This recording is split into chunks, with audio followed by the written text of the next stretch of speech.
साथियों, मैं डॉक्टर शर्मणि ब्रह्मदत्त, अध्यक्ष इंस्पेक्टर लिटरेचर फेस्टिवल भारत, आप सभी से हम सभी की साझा समस्या से रूबरू होना चाहता था, बात करना चाहता था। जैसा कि साथियों आप हम सभी जानते हैं कि हम भारत के लोग जनसंख्या के आंकड़ों के मुताबिक लगभग 135 करोड़ के आसपास हैं। 135 करोड़ की जनसंख्या को कितनी स्वास्थ्य सुविधाएँ होनी चाहिए और कैसी स्वास्थ्य सुविधाएँ होनी चाहिए, इस बारे में आपसे कुछ तथ्य साझा करूँगा, कुछ बात साझा करूँगा कि भारत में स्वास्थ्य सेवाओं की स्थिति क्या है। अभी पीछे 13 सितंबर 2020 को नीट की परीक्षा हुई। लगभग 16 लाख परीक्षार्थी इसमें पंजीकृत थे और लगभग 14 लाख कुछ हज़ार परीक्षार्थियों ने उस परीक्षा को दिया। लेकिन सवाल ये पैदा होता है कि 14 लाख कुछ हज़ार परीक्षार्थियों की परीक्षा देने के बावजूद भारत में MBBS की सीटों की संख्या कितनी है। आप स्थिति देखेंगे कि जहाँ की हम दुनिया के जनसंख्या के मामले में दुनिया के दूसरे नंबर के देश हैं, हम 135 करोड़ लोग हैं और हर परिस्थिति से जूझते हुए यहाँ पर रहते हैं। लेकिन जनसंख्या के अनुपात में हमारे पास स्थिति क्या है, देखें।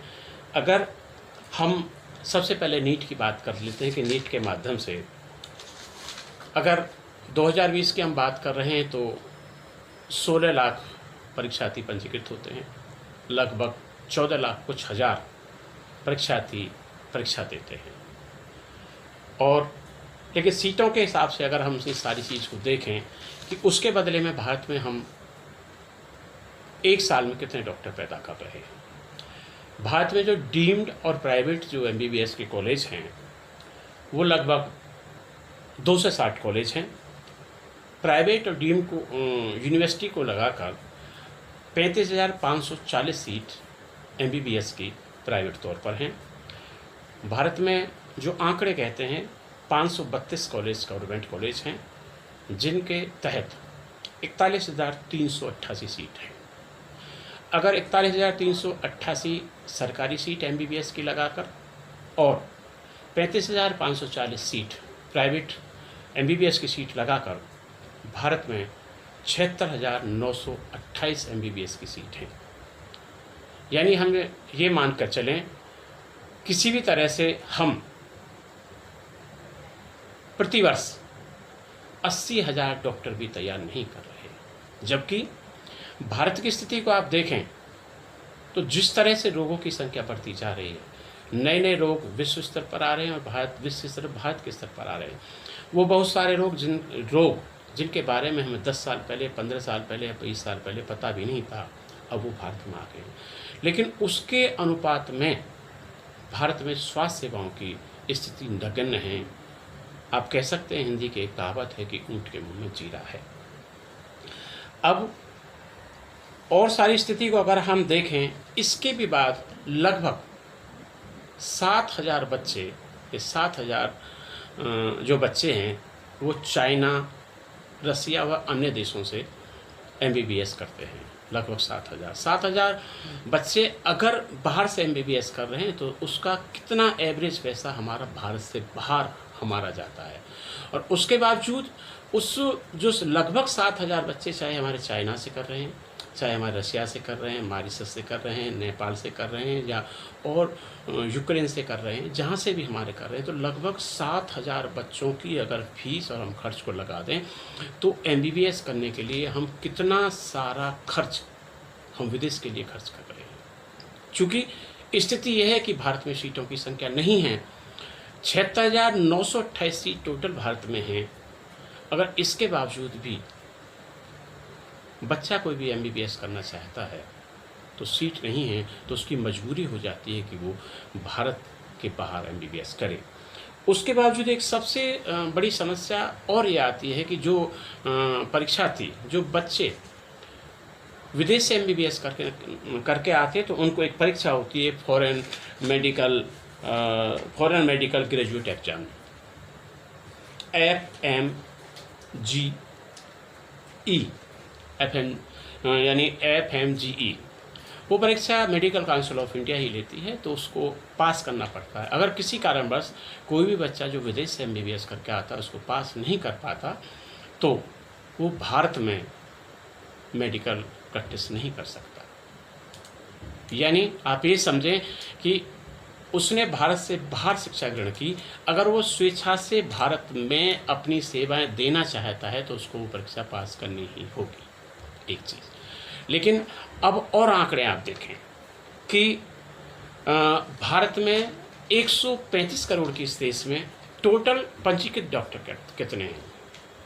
आंकड़े कहते हैं भारत में 135 करोड़ की लगभग जनसंख्या पर 8,40,130 डॉक्टर हैं।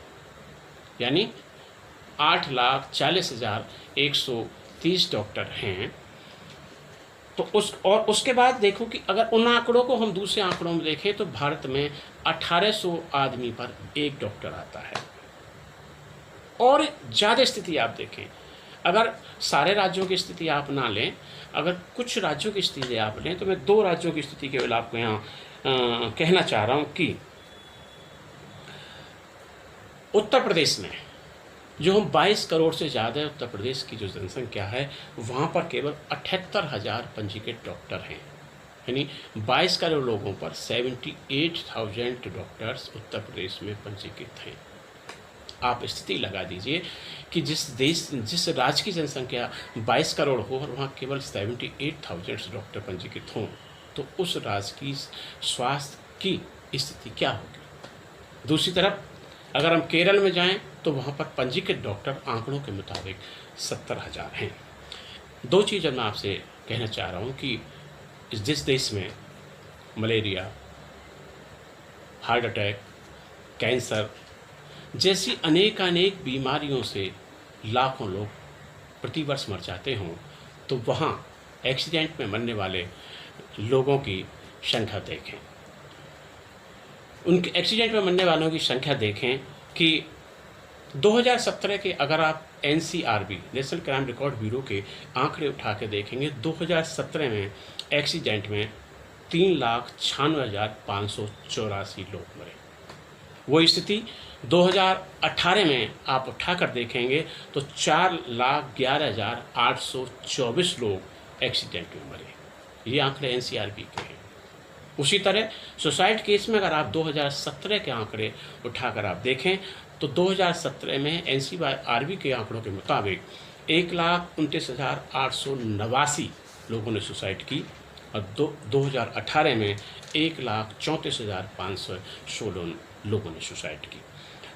दूसरा, अगर टीबी के मामले भी हम उठा के देख लें, टीबी रोग से बहुत सारे रोग जो यहाँ पर प्रभावी, मलेरिया है और कई तरह के जो हमारे बुखार हैं, डेंगू है, दिल का दौरा है, कैंसर है, टीबी है।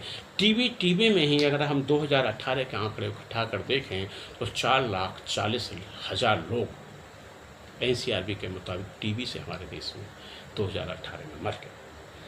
अब यहाँ ये सवाल पैदा होता है कि अगर 135 करोड़ की आवाम पर जो पंजीकृत डॉक्टरों की जो संख्या मैंने आपको बताई आंकड़ों के 8,40,130 डॉक्टर हैं, तो कभी ने इस चीज़ का, या आज जिस तरह से कोविड बढ़ रहा है, ज्ञात और अज्ञात बहुत सारी बीमारियां आ रही हैं, तो जिस तरह से हम और सारी चीज़ों पर बात करते हैं, तो हमने कभी भारत में स्वास्थ्य शिक्षाओं के ऊपर कभी कोई बात नहीं की। जैसा कि होना चाहिए कि अगर हम ये बात रखें कि 7,000 एवरेज हमारे अगर परीक्षार्थी या हमारे बच्चे 7,000 बच्चे अगर हमारे विदेश से MBBS कर रहे हैं, अगर भारत में सीटों की संख्या बढ़े तो 7,000 बच्चों पर जो खर्च होता है, फीस का खर्च होता है, या आने जाने का खर्च होता है, या रहने का जो खर्च होता है, वो अरबों रुपए, जो हमारा अरब रुपए के करीब जो हमारा विदेश में शिक्षा के नाम पर जा रहा है, वो रुकेगा। और दूसरा, मैं कहना चाहता हूँ कि इस वीडियो के मार्फत आप सभी से कहना चाहता हूँ कि देश में जिस तरह से बीमारियां बढ़ रही हैं, ज्ञात और अज्ञात बीमारी बढ़ रही हैं, उस समय हम सभी को भारत सरकार से, स्वास्थ्य मंत्रालय से और अपनी अपनी राज्य सरकारों से पुरजोर अनुरोध करना चाहिए कि भारत में MBBS की सीटें बढ़नी चाहिए।